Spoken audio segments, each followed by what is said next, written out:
Welcome to this week's edition of Coach Prep. Coach Don and I are here in the Cherokee Batting Range podcast studio this evening, getting ready to record episode number 116. Got a really interesting topic for you today. We're going to talk about the transition from cold weather practices where you might be indoors or practicing in less than ideal outside conditions to the then jumping on a plane or jumping in the car and all of a sudden you're in Florida or Texas or California, someplace where it's hot, steamy, and how to make that transition. Before we get into that discussion, though, let's talk about our sponsors. First off, the Anderson Bat Company. Everything Fast Pitch is very proud to have Anderson Bat Company as our presenting sponsor. Anderson Bat Company is using the latest and greatest bat technology to corner the market in the fast pitch world. They have the -9 Rocket Tech, the -10 Carbon, and the -11 Carbon Light. Anderson Bat Company is using this technology to put a high-performing bat in the hands of hitters that really know the difference between a good bat and a great bat. We're also working with Anderson to provide a discount for all of our listeners. Go to the Anderson Bat Company website and order your bats. Use the EFP20 discount, which is for everything fast pitch, and you'll get a 20% discount. It's a great way for you to save a little bit of money on a great bat and also help support everything fast pitch at the same time. And again, make sure you take advantage of that EFP20. Coach Don and I really do appreciate your support. It's a great way for you to save some extra money on a great bat and to help us at the same time. Also, if you want to help us at the same time, go to patreon.com/everythingfastpitch. Become a patron. If you're in a position where you can help us financially, if you appreciate what we're doing, if you see value in the podcast, we would love for you to become a patron, help to support us. Coach Don and I are always trying to do things to make the podcast better. And everything that we do at the podcast basically has fees attached to it. So our patrons have really done a great job of helping us, supporting us, and keeping things going. Those of you that have been with us for a while know how much better the podcast is now than it was a couple of years ago. And that's because we've got better stuff, better people, better services, all those different things. So we want to continue to do that as we go forward. So if you're in a position where you can, there's 3 different levels of support, patreon.com/everythingfastpitch. So Don, this topic is sort of like a walk down memory lane for me. Right. Having started off my coaching career in the beautiful state of Wisconsin. Warm and toasty in the winter. Warm and up there, toasty in January and February when we would be getting ready to start playing. Looking at the calendar, knowing that somewhere out on the horizon, what might be a couple of weeks or a month or so out, we're going to be jumping on the bus or jumping in a plane and going to someplace a whole lot warmer, and a whole lot sweatier, and a whole lot nicer to play some softball. The challenges that went along with that and things that we would always be trying to be working on and simulating with those indoor practices to be as ready as we possibly could. And so one of the things that we always focused on was just being honest with ourselves, honest with our players, that there were some things that we probably were not going to be as prepared for in those early season situations that we might otherwise be later on in the year. And so we would try to target the things that we knew we could work on and make sure that we worked really hard on them and then not drive ourselves crazy worrying about some of the other stuff that we might not have the same opportunity to work on. So, again, thinking back to those days, Tori, you guys always hit the ball well. Well, you guys always hit. Yeah, and there were 2 things that we could do indoors that we were able to pretty much connect directly to what was going to happen when we got outdoors. Hit and pitch? Yeah, hitting and pitching were 2 things that we could do. Now, the pitching was a little bit challenging because, of course, you're on a gym floor with a piece of wood taped to the floor or a pitching mat taped to the floor. And so it's not quite the same as, landing in the dirt and digging a hole and all that kind of stuff. For the most part, our pitchers could prepare really well and our hitters could prepare really well. And in a lot of cases, we could have them help each other prepare really well. Our primary focus would always be making sure that we were as ready as possible to come out of the box, ready to hit the ball. We would spend tons and tons of time working on hitting, bunting, base running, the offensive skills that we could do in the gym. And we were lucky when I was at Parkside, we had a field house that was basically 3 basketball courts wide. If we were lucky enough to get to use the whole field house, which happened sometimes, didn't happen every day, but when we got to use the whole field house, we could set up a full infield and 1 outfield-ish. Dive around a little bit. Like a short left field or a short right field, depending upon which corner we put home plate in. We had batting cages. We had plenty of spaces for drills. We had plenty of opportunities for us to work on all those different kinds of things. We also would set up situations where our pitchers would be pitching to our hitters in enclosed areas in the batting cage or in one of the gyms with the dividing net put down to simulate live pitching as much as we could. And so we did everything possible to hit early in the year. Yeah. And we also spent a lot of time working on base running because, again, we had enough room that we could run bases. We could, work on being super aggressive. Yeah, my priority list was really simple. We always worked really hard on pitching first because we wanted to know that our pitchers were going to be in as strong a position as possible. Not that they were going to necessarily be dominating, even though I was very lucky, had some dominating pitchers. Most certainly. But we didn't want to have our pitchers feel like they were costing us an opportunity to win games. So we wanted to have enough time and have them prepared enough that they were going to throw strikes. They were going to be competent and confident enough that they could go after hitters and not feel like it was some sort of strange new world that they were seeing hitters for the first time in a very long time. Second thing was always we worked on hitting like crazy. And we would spend, if we had a 3-hour practice, we would probably spend an hour and a half or more hitting because we knew for sure that translated really well from in the gym to out on the field.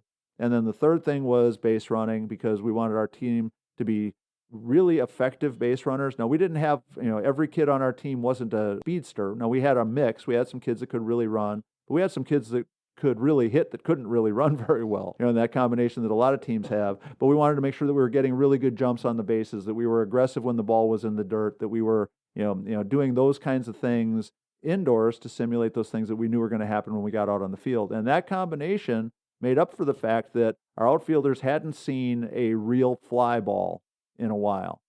And so it helped us quite a bit. Yeah. No, one of the things that really struck me that you said, Tori, that I think is super beneficial and helpful is seeing some live pitching too. Yeah. When you're saying that you're trying to simulate that, in the open training area, I think it has huge benefits because pitching machines are great, front toss is great and all that stuff. But if you can see somebody throwing live, get some simulated at bat, that goes huge because it takes a few weeks or at least a few weekends for most travel teams to get comfortable with that live pitching out on tournament time. Right. And if you can get those 2 weeks out of the way in indoor settings before you hit the plane or hit the bus to get down to warmer weather, I think that you're way ahead of the game and you're going to hit the ground running. The other piece is that you're not able to get a lot of ground balls and in particular any bad hop. On a chopped up infield, you're going to have some bad hop. You'll laugh now, but I think last week we were out with at a tournament, and one of the people buying the Fast Pitch Prep Square Cuts training disc said they were using those because if they threw them to their players, they would skip on the edge and kind of simulate a little bit of a bad hop. Right. So that might be fun for our folks up north that are listening to give it a try too. Yeah, no, I think that there's a lot of different ways that we can simulate some of those things. I think the Square Cuts training discs are a really good idea. Live pitching component is something that a lot of people get afraid of. They think that it's unsafe or a bad idea for pitchers to pitch to hitters in confined areas. And depending upon your attitude, depending upon your pitcher's confidence level, there might be some reason to be a little bit nervous about it. But if you're in a situation where you don't want to have a pitcher pitching to a hitter hitting live in a cage, smaller area, we can certainly have them pitch to somebody who's bunting in a small area. Sure. We can have them pitch to somebody who's slapping in a small area. And so the pitchers are still getting to pitch to somebody in the batter's box with a helmet on, with a bat in hand, trying to do something with them. And if you start with that, then the pitchers start to gain confidence. And what they figure out is that it doesn't really matter if they're out on the field and they throw a fat one right over the heart of the plate, it's coming right back at them. Just like it would if you're in a batting cage or if you're in a extra wide cage or a gym area like we had. And so it was a great way for our pitchers to kind of keep their focus on doing a good job. The one thing that I felt was important was that the pitchers would get in this routine if they were just throwing bullpens and they never threw to hitters, or we'd have the plastic hitter dummies, the mannequins that would stand in the box and they would pitch to them. But it was allowing them to get away with making bad pitches that looked like strikes, but probably were never going to be strikes because the hitter was going to hit them so far that the umpire would never have a chance to call it a ball or a strike.